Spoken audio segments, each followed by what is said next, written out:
মাননীয় শ্রদ্ধেয় জ্ঞানী জ্ঞানী মানি সম্মানী আজকের এই জলসা মাননীয় সভাপতি মহাশয়, শ্রদ্ধেয় উলামায়ে ইকরাম, উফাজে ইকরাম এবং আমার জ্ঞানী জ্ঞানী মানি সম্মানী মাননীয় শ্রোতামণ্ডলী, পর্দার অন্তরালে পর্দা নসিব মায়েরা এবং বোনেরা, আল্লাহর বড় দয়া, কৃপা, ভালোবাসা আমাদের প্রতি গোটা বিশ্বের সবাই আল্লাহর শুকর আদায় করে বলি আলহামদুলিল্লাহ।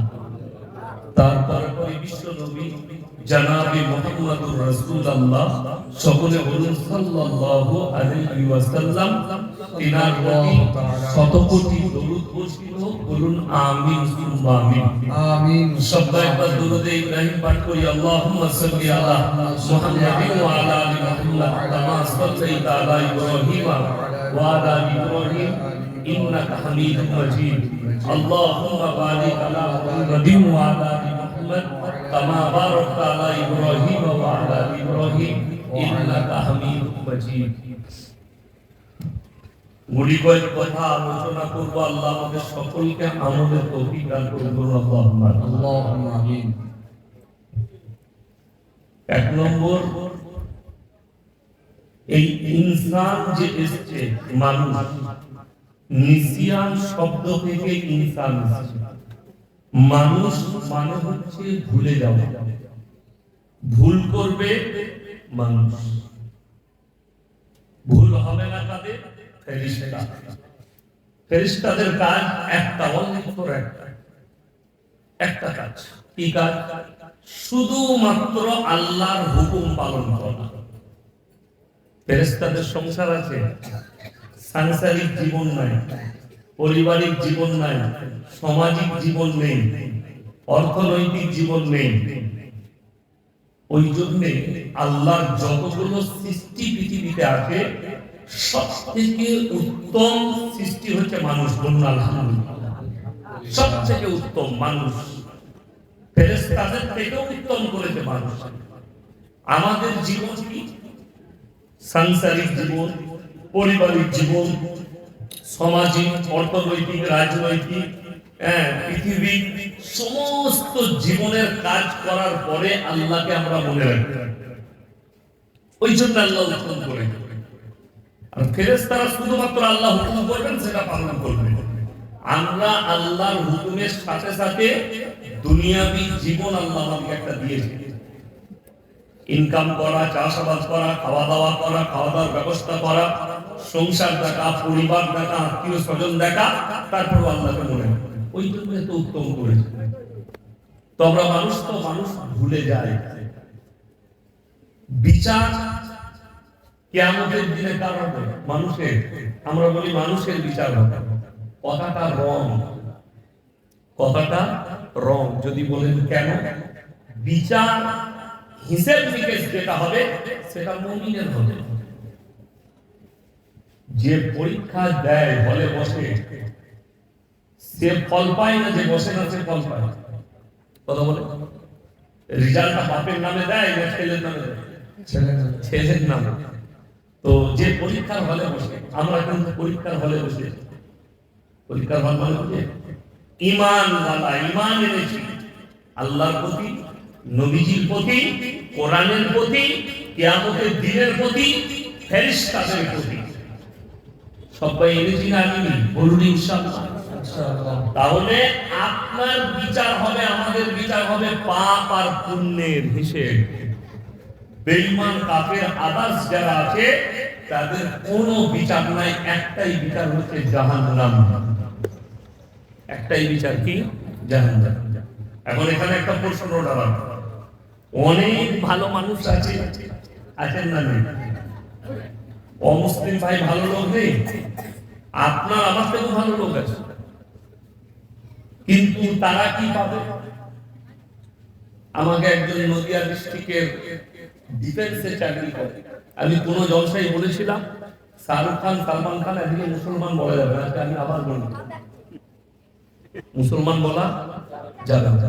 তার কারণ কি? আমাদের কাছে দলিল আছে, প্রুফ আছে। সেই প্রুফটা যদি কোনো বাপের বেটা মৌলবি তোমার তাকে কেটে দেয়, আলহামদুলিল্লাহ আমি মেনে নেব। কথাটা কেটে যায়। আচ্ছা কাঁদবে না। তো তাদেরকে মুসলমান বলা যাবে না, কিন্তু জানেন সোশ্যাল কাজ যেটা আছে, যতগুলো ফিল্মের দুনিয়ার আর্টিস্ট আছে, সালমান খানের থেকে সোশ্যাল কাজ কেউ করে না। তার চ্যারিটি আছে। যদি বাচ্চা ছেলের ক্যান্সার হয়, তার সমস্ত খরচটা সালমান খান, সমস্ত খরচ। শুধু তাই নয়, অনেক অসহায় গরিবকে দেখছে। এখন যদি বলেন এই লোকটাকে আল্লাহ বদলা দিবেন, অবশ্যই দিবেন। ঈমান না আনার কারণে যারা ভালো কাজ করবে তার বদলা আল্লাহ তাদেরকে দুনিয়াতেই দিবে, পরকালে আর কিছু থাকবে না। এটা সহিহ হাদিস।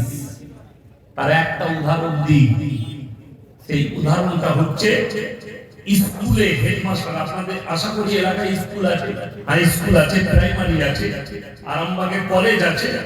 আপনি গিয়ে দেখুন প্রিন্সিপাল যিনি হেডমাস্টার থাকে, তার অফিসে মাথার উপরে কবিগুরু রবীন্দ্রনাথ ঠাকুরের ছবি, বঙ্কিমচন্দ্রের ছবি, শরৎচন্দ্র চট্টোপাধ্যায়ের ছবি, কাজী নজরুল ইসলামের ছবি, বিভিন্ন মনীষীদের, স্বামী বিবেকানন্দের ছবি টাঙানো আছে। এখন এরা আল্লাহর প্রতি, নবীর প্রতি বিশ্বাস আনে, কিন্তু ইনারা খুবই নিজের যুগের ভালো মানুষ, তবে মানুষ আজকে সম্মান করছে, ঠিক না? খুবই ভালো মানুষ ছিলেন। এখন ইনারা কি পাবে? ইনাদিকে আল্লাহ তাআলা দুনিয়াতেই সম্মান দিয়েছে। কিয়ামতের সকাল পর্যন্ত তার জন্ম মৃত্যু বার্ষিক মানুষ পালন করে, এখনো করে যাচ্ছে। ঠিক বললাম না? স্কুলে হয়, বিভিন্ন ক্লাবে হয়, হয় না? হয় না? ক্লাবে হয়, কিন্তু কিয়ামতের দিনে ফাঁকা। তার বদলা, ভালো কাজের বদলা দুনিয়াতেই দিয়েছে। এরপর মুমিন ব্যক্তি, সে দুনিয়াতে ভালো কাজ করলো, করার ফল দুনিয়া আখিরাত দুটো জায়গাতেই পেয়ে গেল। যেটা বলি সুবহানাল্লাহ। ওই জন্য আল্লাহ হিসেব দিবেন মুমিনের, কতটা পাপ কতটা পুণ্য করে, এই হিসেব আমার আল্লাহ দিবেন কিয়ামতের দিনে। এখন আমি কিন্তু বক্তব্য শুরু করিনি, কথা বলবেন, আমি বক্তব্য শুরু করিনি, শুরু করব, বলে দেবো বক্তব্য শুরু করছি। কেন আমার বয়ান সবাই নিতেও পারে না, অনেক জনের গায়ে চুলকুনি শুরু হয়ে গেলে ছেড়ে পালিয়ে যাবে। আমি এখন আল্লাহকে চিনাচ্ছি আপনাদেরকে, নিজের রবকে। আল্লাহ কেমন, আল্লাহ কে, আপনার সৃষ্টিকর্তা কেমন, এটাকে আপনাকে জানতে হবে। তিনি কে, কেমন, এটাকে আমি আপনাকে বুঝাতে চাই। আমার বন্ধুগণ, পৃথিবীতে যতগুলো মানুষ আছে, যত মানুষ পৃথিবীতে দেখছে, একটা মানুষ শক্তিশালী নয়, সবল নয়। যদি বলেন আল্লাহ বলেছেন, আল্লাহর কসম, আল্লাহ কোরআনে বলেছেন, ইন্নাল ইনসানা খুলিকা হালুয়া। আমি মানুষকে অসহায় আর দুর্বল সৃষ্টি করেছি, মানুষ সবল নয়, দুর্বল। যাদেরকে দেখছেন শক্তিশালী, তারা একজনও শক্তিশালী নয়। যাদেরকে দেখছেন, কাকে দেখছেন? এখন সব থেকে সুরক্ষায় থাকে আমেরিকার প্রেসিডেন্ট। দামি গাড়ি, তার গাড়িতে বোমা লাগবে না, মিসাইল লাগবে না, গোলা বারুদ কাজ করবে না, যে গাড়িটাই চাপে আমেরিকার প্রেসিডেন্ট।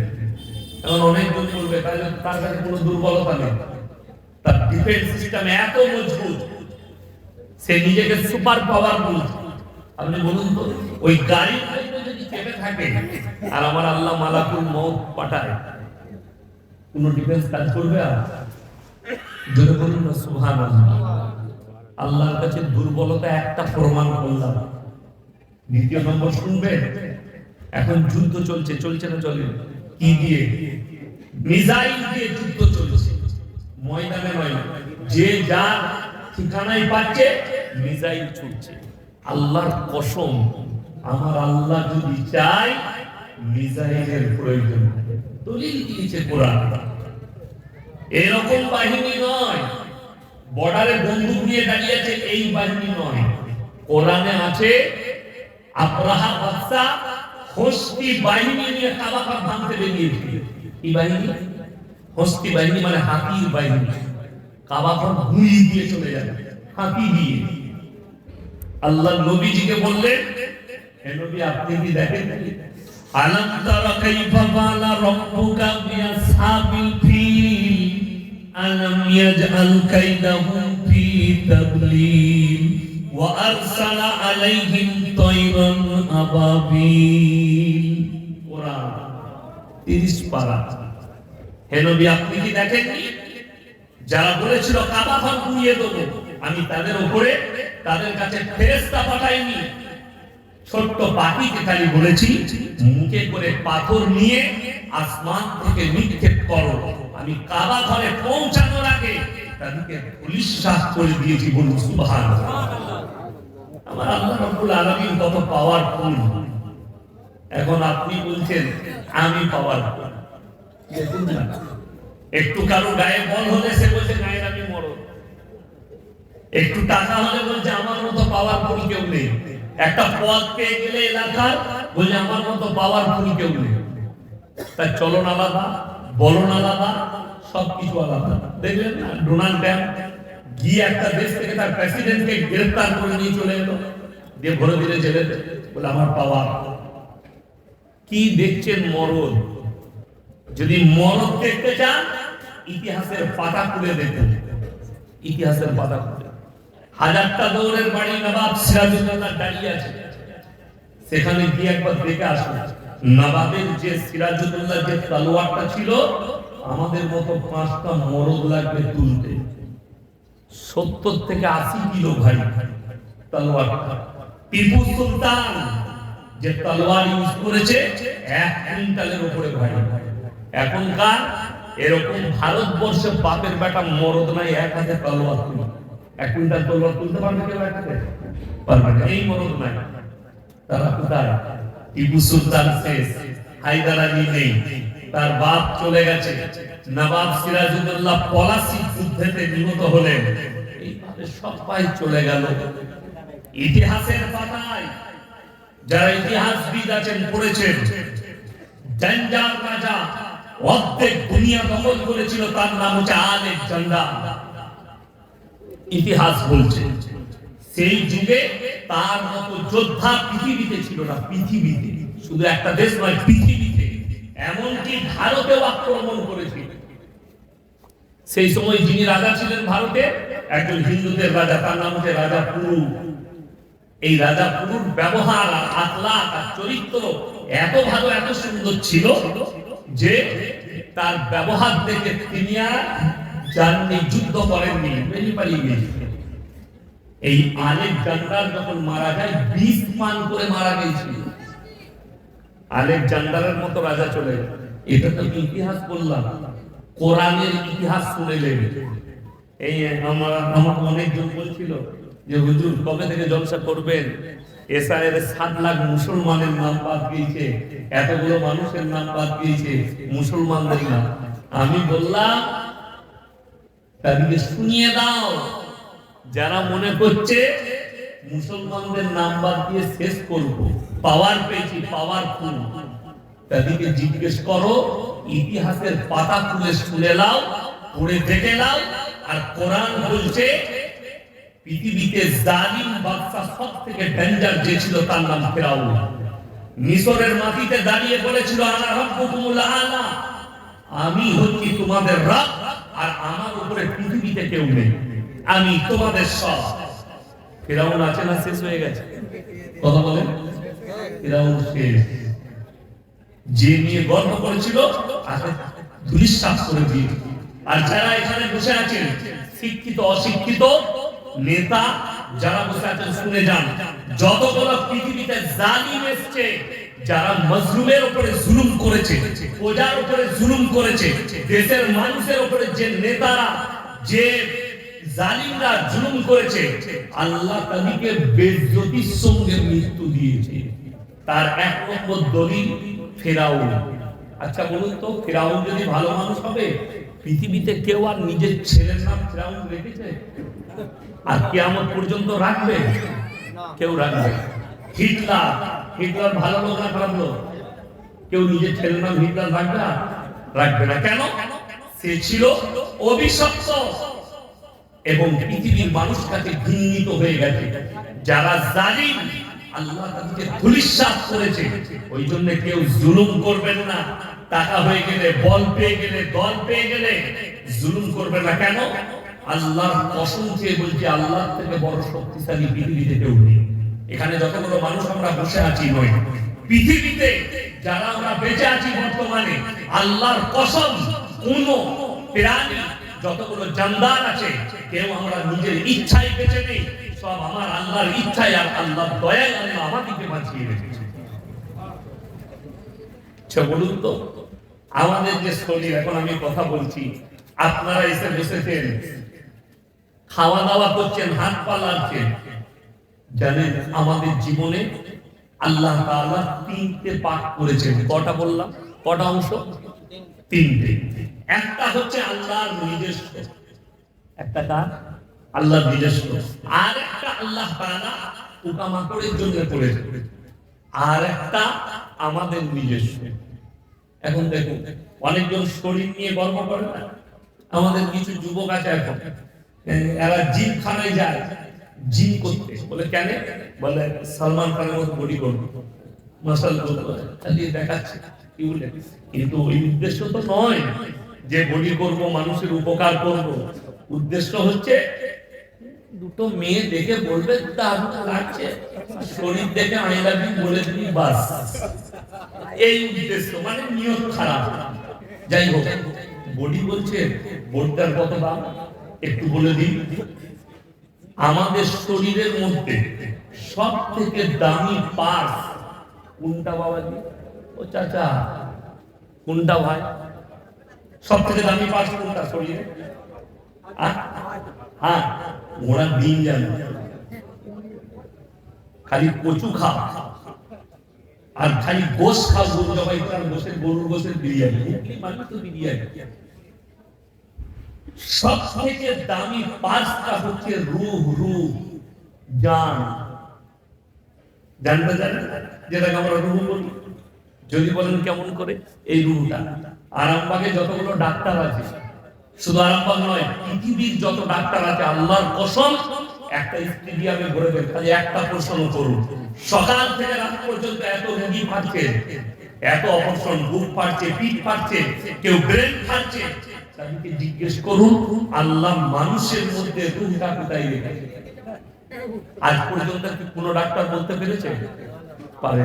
ডাক্তারদের একটা কিন্তু দামি রোগ আছে। রোগটা কি বলুন তো? যদি রোগী মরে যায়, কি করবে? সব উপরওয়ালা আল্লাহ বলে মরে গেছে। আর যদি ভালো হয়ে যায়, মানে আপনার মায়ের অপারেশন করলো, মা ঠিক 15 দিন পরে চেক আপ করাতে গেছে, বলেন স্যার আপনি না, আমার মা একদম সুস্থ, আপনাকে দেখি আপনার ওষুধ খেয়ে আর আপনি যে অপারেশন করেছেন। কি বলে? কচু খেয়ে পড়েছি নাকি? এই সার্টিফিকেটটা লন্ডনের, এটা জাপানের, এটা জার্মানের, খালি সার্টিফিকেট দেখায়। আর মরে গেলে খালি আল্লাহ দিকে ইশারা। আল্লাহ বলে কত বড় নিয়ম খারাপ বল, ভালো হয়ে গেলে সার্টিফিকেট দেখাচ্ছে, আর মরে গেলে আমার দোষ।